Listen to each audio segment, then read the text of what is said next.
કાલે આપણે ગણ વિશે શીખ્યા હતા, સમાન ગણ, શાંત ગણ, અનંત ગણ. આજે હવે આપણે ઉપગણની સમજૂતી મેળવશું. તો ઉપગણ કોને કહેવાય? પહેલાં તો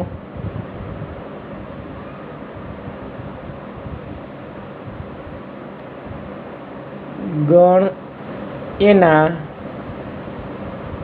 તમામ સભ્યો ગણ બીમાં આવેલા હોય તો તેને ગણ બીનો ઉપગણ એ છે તેમ કહેવાય. તેને સંકેતમાં એ સબસેટ બી વડે દર્શાવાય. એ સબસેટ બી એટલે કે એના બધા સભ્યો બીમાં આવેલા છે. તો એ સબસેટ બીની અહીંયા આપણે વાત કરી, એના બધા સભ્યો બીમાં આવેલા છે. હવે આપણે ઘણા બધા ગણ શીખી ગયા. એન, ઝેડ, ક્યુ, આર. એનના બધા સભ્યો ઝેડમાં આવેલા છે, ઝેડના બધા સભ્યો ક્યુમાં આવેલા છે, ક્યુના બધા સભ્યો આરમાં આવેલા છે. તો એન, ઝેડ, ક્યુ, આર ગણ એકબીજાના ઉપગણો છે. હવે આપણે વાત કરશું આગળ બિલોંગ્સ ટુ અને ઉપગણ વચ્ચેનો તફાવત. તો બિલોંગ્સ ટુ ક્યારે વપરાય અને ઉપગણ ક્યારે વપરાય? બિલોંગ્સ ટુ ત્યારે સભ્ય ગણની અંદર આવેલો હોય ત્યારે બિલોંગ્સ ટુની વાત કરે છે. તો અહીંયા સભ્ય ગણમાં આવેલો હોય,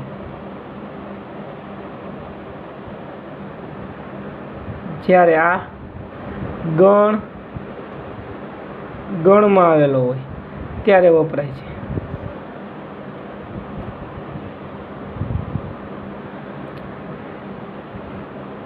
હવે આગળ સ્વાધ્યાય 1.3 ઘણા બધા વિધાનો આવેલા છે.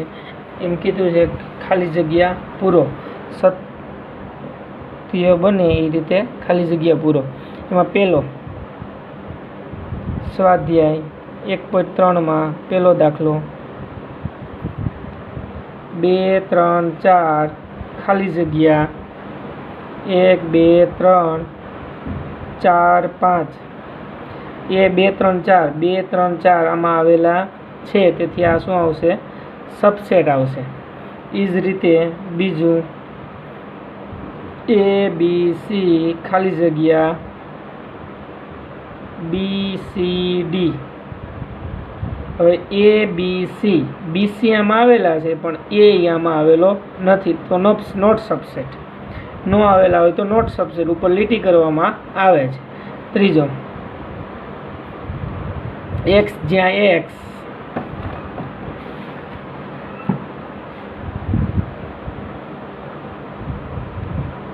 તમારી શાળાના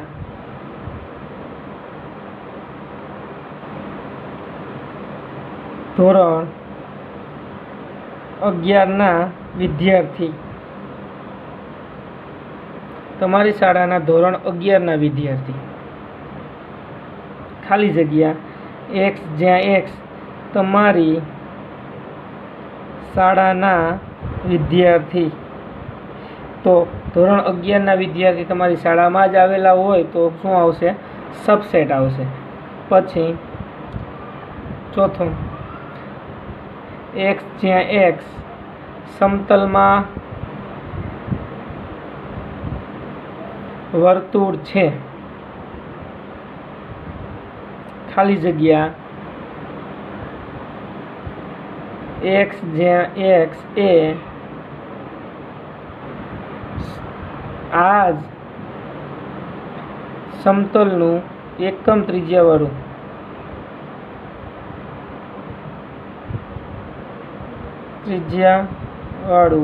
વર્તુળ. તો અહીંયા વર્તુળની વાત કરી છે, તો વર્તુળની ત્રિજ્યા કોઈ આપને ખબર નથી, તો અહીંયા આપણે એકમ ત્રિજ્યાવાળું વર્તુળ કીધું છે. તો આ વર્તુળ છે 2 ત્રિજ્યા, 3 ત્રિજ્યા, 4 ત્રિજ્યા ગમે હોઈ શકે, તેથી આ 1 ત્રિજ્યાવાળું છે, તેથી આમાં આવશે नहीं तो नॉट सबसेट।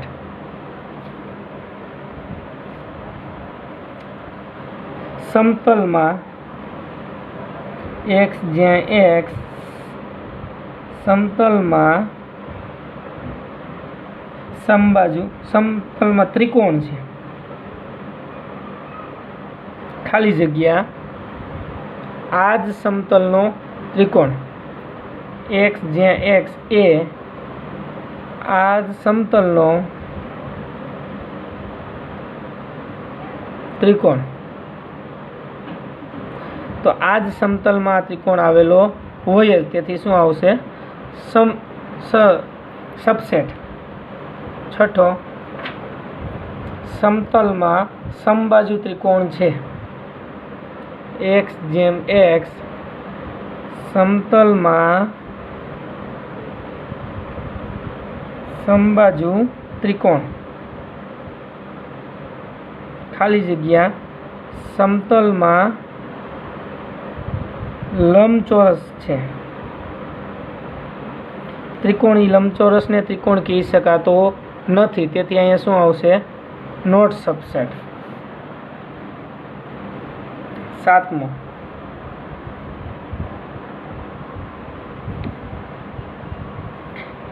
x ज्यां x ए युग्म प्राकृतिक संख्या है।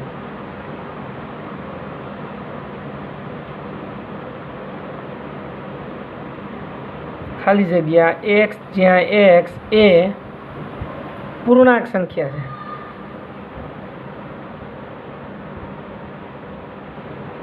तो युग्म संख्या ई पूर्णांक में आवे छे, तेथी शुं आवशे आ सबसेट छे। हवे आपणे दाखला नंबर 2 में सत्य असत्य विधाननी चकासणी करो। तो खास आमां ध्यान राखवानुं छे, क्यारे बिलोंग्स टू नी निशानी आवे, क्यारे सबसेट नी आवे, क्यारे उपगण नी आवे। तो आपणे हवे सत्य असत्य दाखला नंबर 2।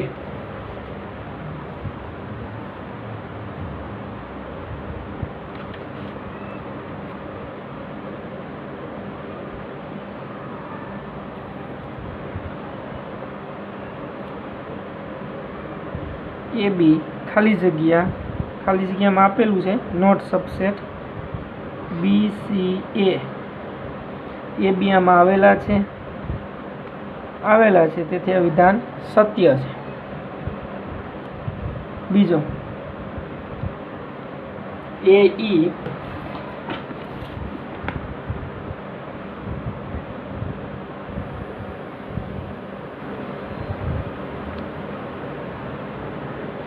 सबसेट x ज्यां x ए अंग्रेजी मूळाक्षरो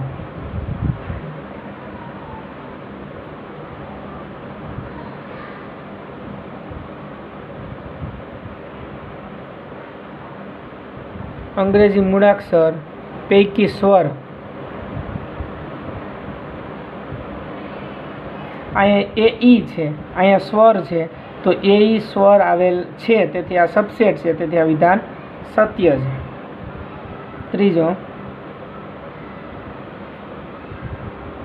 1 2 3 सबसेट 1 3 5। तो 1 2 3 बधा सभ्यों में आवेला होय तो सबसेट आवे, पण अहींया सबसेट छे पण अहींया 1 અને 3 आवेला छे, 2 ई आमां आवेला नथी, तेथी आ विधान असत्य छे। चौथुं छगड़िया काउंस में ए सबसेट ए बी सी। तो ए बी सी आमां आवेला छे, ए आवेलो छे ने અહીં ગણ છે અને ગણને હંમેશા સબસેટ વડે દર્શાવાય, તેથી વિધાન સત્ય છે।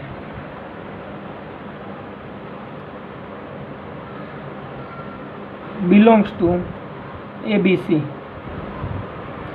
આપણે હમણાં જ વાત કરી હતી, બિલોંગ્સ ટુ ક્યારે આવે? ઘટક ગણમાં આવેલો હોય તો જ બિલોંગ્સ ટુ આવે। અહીંયા ગણ છે, છગડિયા કૌંસમાં આવ્યા એટલે ગણ છે, તેથી આ વિધાન ખોટું છે।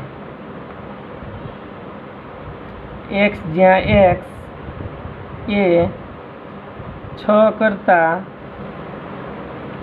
નાની युग्म प्राकृतिक संख्या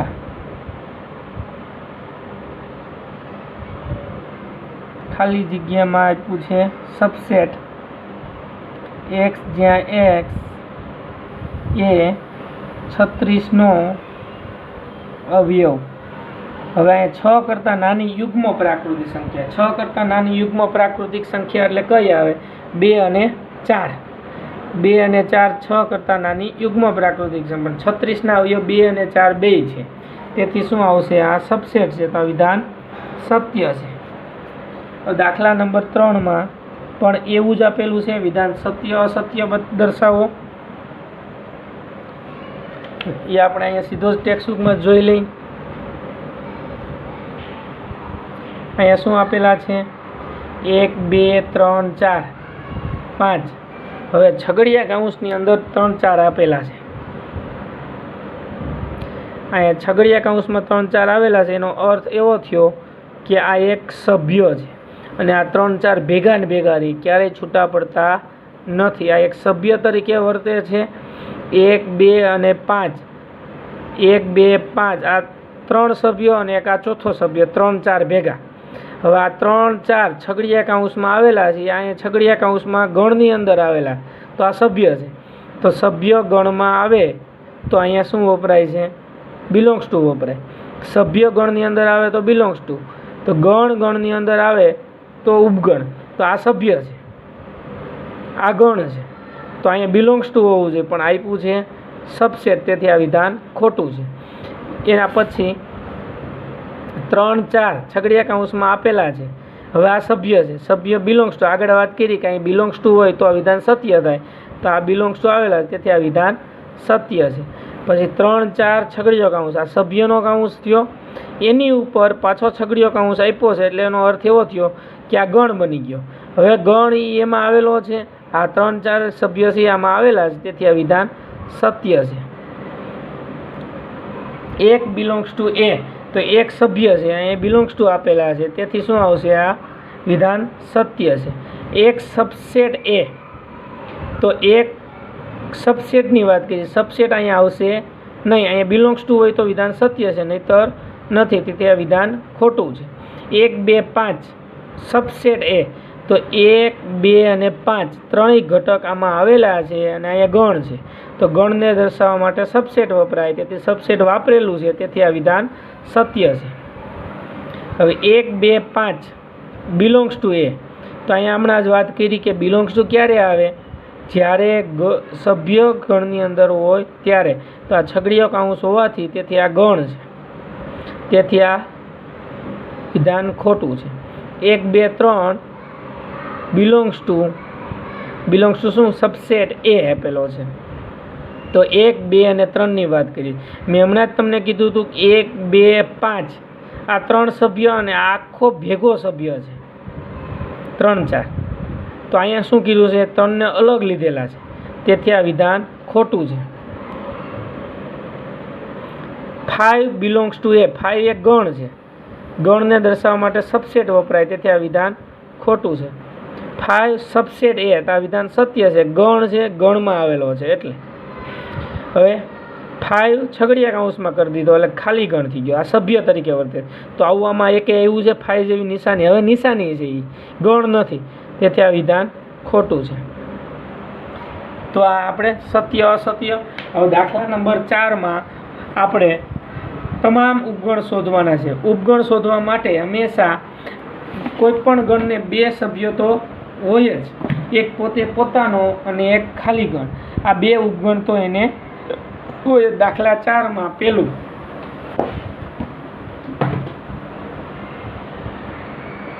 એ, આના ઉપગણ, એના ઉપગણ હમણાં તમને વાત કરી, એક પોતે પોતાનો અને એક ખાલી ગણ. આ 2 તો ઉપગણ બધાને હોય જ. તો અહીંયા શું આવશે? આનો એક ઉપગણ ખાલી ગણ અને એક પોતે પોતાનો, કારણ કે એ આપેલો છે. હવે એ બી હોય તો આગળ આવે. હવે એના પછી બીજો આના ઉપગણ, ખાલી ગણ, પોતે પોતાનો, આ 2 તો ઉપગણ હોય જ. એના સિવાયના સિંગલ લેવાના, એ બી ડબલ લેવાના, ડબલ વાળો આવી ગયો છે એટલે લેવાનો નથી. તો આના સભ્ય કેટલા, ઉપગણો કેટલા થયા? 4. ત્રીજો 1 2 3 આના ઉપગણ, એક ખાલી ગણ, એક પોતે પોતાના. હવે સિંગલ લ્યો, 1 2 3. હવે ડબલ લ્યો, 1 2, એક સાથે 2 લીધા, એક સાથે 3 લ્યો, પછી 2 સાથે 3 અને 3 સભ્યો આવી ગયો. બરાબર છે. તો આ 3 સભ્યો હોય તેના ઉપગણો કેટલા થયા? 1 2 3 4 5 6 7 ને 8. તો 3 સભ્યો હોય તો 8 ઉપગણ થયા, 2 સભ્યો હોય તો 4 ઉપગણ થયા. અને છેલ્લો 5 એક જ એનો ઉપગણ છે. અપવાદ છે જે કોઈ પણ ગણને 2 ઉપગણ હોય, ખાલી ગણ એક પોતે પોતાનો. ખાલી ગણ એક એવો છે કે જેને એક જ ઉપગણ છે ને એ પોતે પોતાનો. ખાલી ગણનો તો એનો ઉપગણ એ જ થયો. બરાબર છે. તો હવે તો આ ઉપગણની વાત કરી, તો આના ઉપરથી આપણે એક સૂત્ર તારવી શકીએ કે કોઈ પણને ઉપગણની સંખ્યા શોધવી હોય તો ઉપગણની સંખ્યા માટે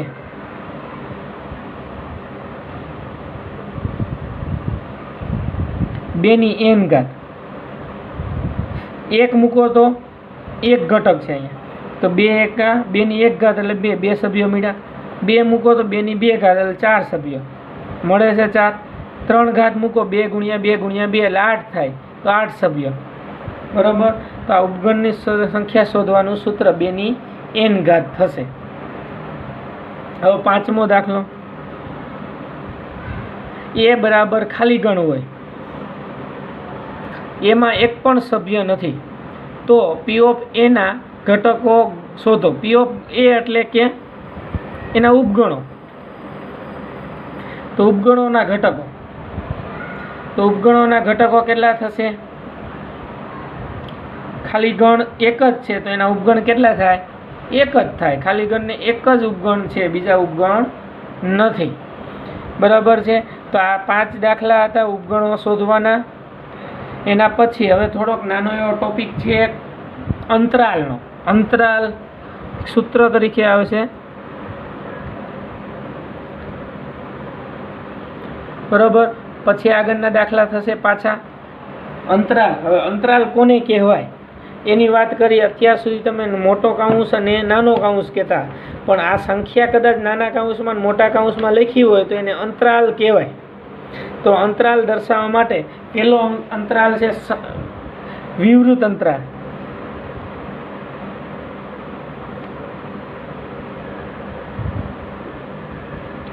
જે વિવૃત અંતરાલ કે નાના કાઉન્સમાં એ બી. આનો અર્થ એમ થયો કે એ અને બીની વચ્ચેની સંખ્યા એ અને બી લેવાના નથી. જેને ગણ સ્વરૂપે લખવું હોય તો એક્સ જ્યાં એ લેસ ધેન બી, એ અને બી નથી લેવાના, એના સિવાયના સભ્યો. દાખલા તરીકે અહીંયા 3 અને 5 આપ્યા છે, તો 3 અને 5 નથી લેવાના, એના સિવાયનું કોણ વધ્યું? 4. તો આમાં શું આવશે? 4 આવશે. અંતરાલમાં પોઈન્ટવાળી સંખ્યા આવી જાય છે તો 3 અને 5ની વચ્ચેની બધી સંખ્યા એટલે કે 3.1 આવી જાય, 4.99 આવી જાય. તો આ 5 નો આવે, 5 કરતાં બધી નાની સંખ્યા, 3 કરતાં મોટી. વિવૃત અંતરાલમાં નાના કાઉન્સ વડે દર્શાવવામાં આવે છે. નાની સંખ્યા પહેલાં, મોટી સંખ્યા પછી. જે 2 સંખ્યા આપી હોય લેવાની નથી. તો આ વિવૃત અંતરાલની હતી. સંવૃત અંતરાલ.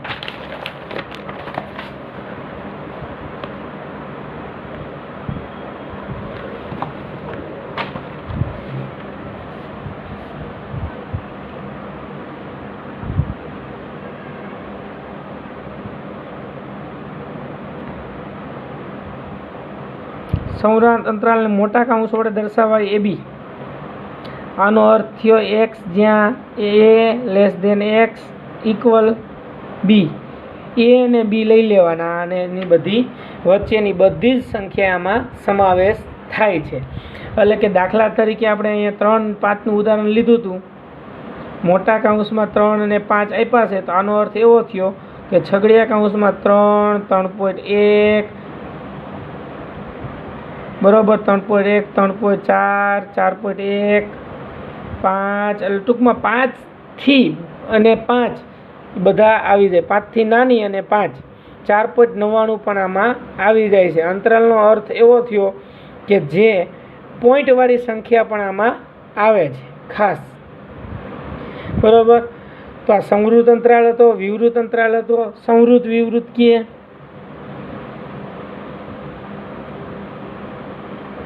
સંવૃત વિવૃત એટલે કે પહેલો મોટો કાઉન્સ એ અને બીજો નાનો કાઉન્સ. અર્થમાં લઈ તો શું થશે? એ લઈ લેવાનો, બી લેવાનો નથી. આપણે 3, 5ની વાત કરતા હતા તો આ ઘટકમાં 3 આવી જાય છે, બરાબર. 4 આવી જાય, પણ 4.99 આવે છે પણ 5 આવતા નથી, કે 5 વાળો વિવૃત છે. હવે આ જ રીતે વિવૃત સંવૃત એટલે પહેલો નાનો કાઉન્સ પછી મોટો કાઉન્સ, તો એ આવી જશે, પણ એ નહીં આવે પણ બી આવશે. 3, 5ની વાત કરી આપણે તો અહીંયા શું આવશે? 3 નહીં આવે પણ 3.1થી માંડીને 5 આવી જશે, બરાબર. જે કાઉન્સ મોટો કરેલો હોય એ સભ્ય લઈ લેવાનો, નાનો કાઉન્સ હોય એ સભ્ય લેવાનો નથી. હવે આને આપણે સંખ્યા રેખા વડે દર્શાવવા હોય તો આવી રીતે દર્શાવી શકાય. કોઈ પણ સંવૃત અંતરાલ હોય, 1 અને 3 સંવૃત અંતરાલ હોય તો 1 અને 3 ઉપર ઘાટું મીંડું કરીને વચ્ચેની રેખા ઘાટી કરી લેવાની થાય. આ 1 અને 3 દર્શાવ્યા છે સંવૃતમાં. હવે 1 અને 3 હું વિવૃતમાં દર્શાવવા હોય તો શું આવશે? 1 અને 3 છે તો એની ઉપર ખાલી મીંડું કરવામાં આવે, વચ્ચેનો ભાગ ઘાટો. એટલે એનો અર્થ એવો થયો 1 અને 3 નથી લેવાના, એની સિવાયની બધી સંખ્યા લેવાની છે. આને આપણે સંખ્યા રેખા ઉપર નિરૂપણ કર્યું. ત્યારબાદ ઘાતગણ. તો ઘાતગણ કોને કહેવાય? ઉપગણોનો ગણ.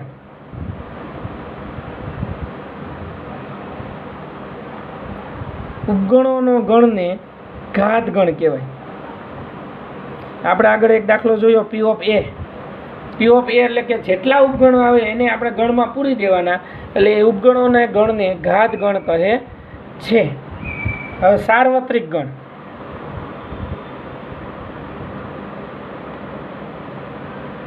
સાર્વત્રિક ગણ એટલે કે બધા જ સભ્યો યુ વડે દર્શાવાય. સાર્વત્રિક ગણને આપણે સંકેતમાં યુ વડે દર્શાવાય, એટલે કે બધા જ સભ્યો. કોઈ એવો સભ્ય નથી કે એમાં ઈ ગણમાં આવેલો ના હોય, બરોબર. તો આ હતી આપણી થોડીક કમથી નાની થિયરી. સમજાઈ ગઈ તો આગળ પાછા દાખલા ગણી. હવે દાખલામાં આપણે ઘાતગણ, દાખલા નંબર 6 પહોંચ્યા હતા. 5 દાખલા આગળ ગણ્યા હતા. 1.3 નો દાખલો છઠ્ઠો.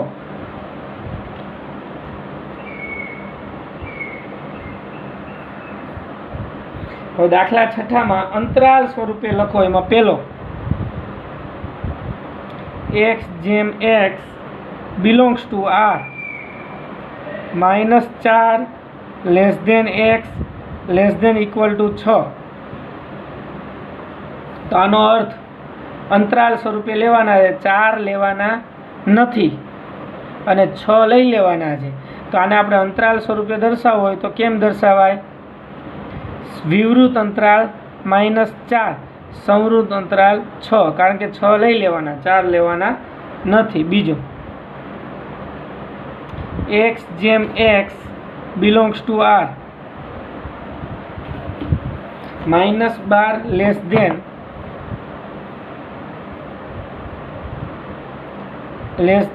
-10. -12 થી -10 સુધીની સંખ્યા, પણ -12 નથી લેવાના, -10 નથી લેવાના. તો આ શું આવશે? વિવૃતમાં -12, વિવૃતમાં -10. ત્રીજો x જ્યાં x belongs to r 0 less than equal to x less than 7. તો આનો અર્થ 0 લઈ લેવાનો છે, 7 લેવાના નથી. સંવૃત વિવૃત અંતરાલ 0, 7. એના પછીનો છેલ્લો x જ્યાં x belongs to r 3 less than equal to 4, x less than equal to 4. તો અહીંયા 3 અને 4 બંને લઈ લેવાના છે. તેથી આનો જવાબ આવશે સંવૃત અંતરાલ 3, સંવૃત અંતરાલ 4. સંવૃત 2 આવશે. બરોબર છે. હવે આ જે દાખલા લખ્યા એના પછીનો દાખલો એવો જ છે. એમાં એવું કહેવામાં આવ્યું છે કે અંતરાલ આપ્યો છે તો ગણ સ્વરૂપે લખો. તો આ જ રીતે આપણે અહીંયા લખવાનું, ઊંધું લખવાનું છે. બરોબર છે. તો છઠ્ઠા દાખલામાં આપણે ભણ્યા એ જ 7મો છે.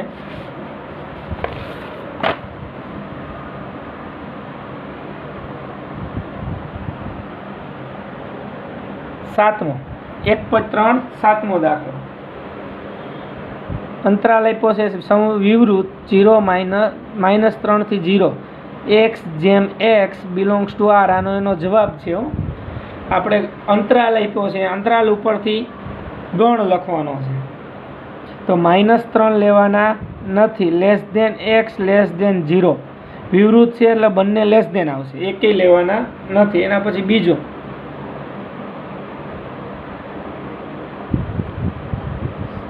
સંવૃતમાં 6 12. સંવૃત 6 અને 12 બંને લઈ લેવાના. x જ્યાં x belongs to r, 6 <= x <= 12.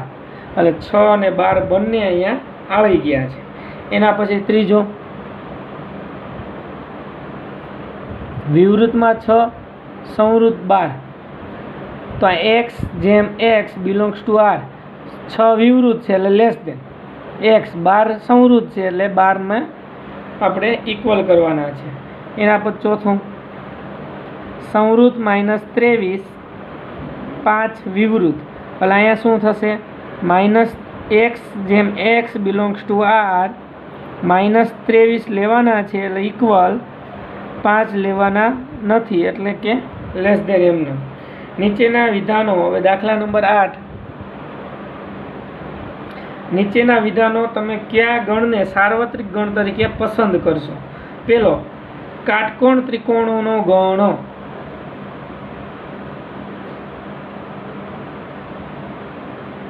અને બીજો સમદ્વિભુજ ત્રિકોણોનો ગણ. કાટકોણ ત્રિકોણનો ગણ અને સમદ્વિભુજ ત્રિકોણનો ગણ. તો આ બંને એક ત્રિકોણોના જ પ્રકાર છે. તો બંનેનો સાર્વત્રિક ગણ આપણે લેવો હોય તો શું લખી શકાય? તો સાર્વત્રિક ગણમાં શું લખી શકાય? u = ત્રિકોણોનો ગણ.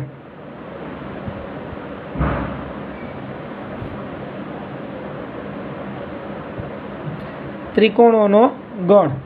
સાર્વત્રિક, બંનેનો સાર્વત્રિક ગણ શું થશે? ત્રિકોણોનો ગણ થશે. હવે એના પછીનો દાખલો એવો જ છે, ટેક્સ્ટ બુકમાં જ આપણે કરી નાખી. a = 1 2 3, b 2 4 6, c 0 2 4 6 8 આપેલ ગણ છે. ગણ abc માટે નીચેનામાંથી સાર્વત્રિક ગણ લખી શકાય. સાર્વત્રિક ગણ એટલે કે a b c ના તમામ સભ્યો ઈ ગણમાં આવેલા હોવા જોઈએ. તો abcમાં જે સભ્યો આવેલા છે બધા આમાં આવેલા હોવા જોઈએ એવો ગણ ગોતવાનો છે. તો 1 2 3 4 5 6, 0 આવેલો છે, 8 આવેલા છે. જોઈ 0 પહેલાં તો આમાં 0 નથી એટલે એ નહીં આવે, ચોથો નહીં આવે, ખાલી ગણ નહીં આવે. બીજો આમાં 0 આવેલો છે પણ આમાં 8 છે, અહીંયા 8 આવેલા નથી, અહીંયા 8 છે. બરોબર, અહીંયા 8 આવેલા નથી, અહીંયા ખાલી ગણ છે કાઢી જ નાખવાનો, આમાં 0 નથી. હવે આ વધ્યું, આમાં 0 આવેલો છે, 1 2 3 4 5 6 7 8 10, આ બધા જ સભ્યો આમાં આવેલા છે. પછી ભલે વધારાના સભ્યો આવ્યા હોય તો કોઈ પ્રોબ્લેમ નથી, પણ આમાં જે સભ્યો આવેલા છે આમાં સભ્યો આવેલા હોવા જોઈએ. તો અને તો જ એને સાર્વત્રિક ગણ કહેવાય. આપણે સાર્વત્રિક ગણમાં વ્યાખ્યામાં પણ ભણ્યા હતા, બધાના જ ગણના બધા જ સભ્યો આવેલા હોય તેને સાર્વત્રિક ગણ કહે છે. તો આ સ્વાધ્યાય 1.3, આજે સ્વાધ્યાય 1.3માં આપણે ઉપગણ, સાર્વત્રિક ગણ, અંતરાલ ભણ્યા. ખાસ ધ્યાન રાખજો, અંતરાલ ધોરણ 12માં ઉપયોગી છે. અંતરાલ ખાસ કરી લેવા. આપણે આજ અહીંયા સુધી રાખશું. હવે કાલે આગળ વેન આકૃતિ ભણશું.